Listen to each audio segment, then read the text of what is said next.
casting stuff? I have been doing sword casting for about 4 years. I was teaching down the hall from the ancient Civ teacher, and the kids were really into the ancient Greeks, and so I thought, wouldn't it be cool to show them how they made swords like they did during the Bronze Age? So I already did blacksmithing, so I made my first sword and then learned how to cast metal.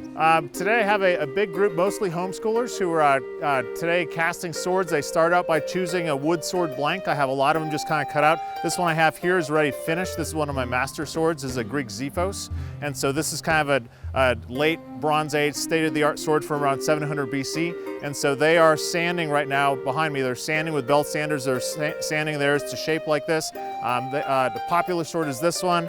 They also are making kopeshes. This is an Egyptian sword. This is also a very popular one. So those kinds of things they're working on sanding. And next we're going to be packing them in sand and making a sand cast, and then pouring them in molten metal. When someone takes my class, they get to leave with the wood sword that they sanded down and the metal sword that is a copy of it. So they leave with both swords, and they get to talk about the process and really kind of think through everything they did today. I've been traveling around doing this. When I started doing this, I mostly just did it in Austin. I did it on a couple weekends a month.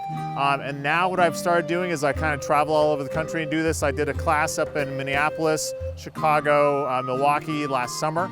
And then during the winter, of course, I was like, where can I go that's warm? I should be heading to the Southwest. So this is my first time in the Southwest. I'm very excited. I just came from Albuquerque and the Phoenix area. So this is class number 8 in the last week and a half. So I'm now like on a new sword casting record in terms of how many swords I've cast in this amount of time. I'm doing a class today in St. George.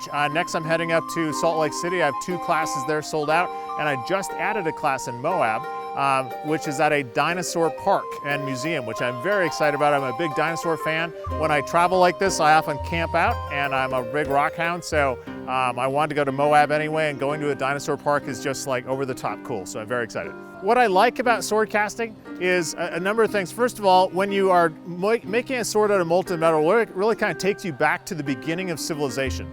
People often say that the story of civilization is a story of metalwork, because that's when things really accelerated.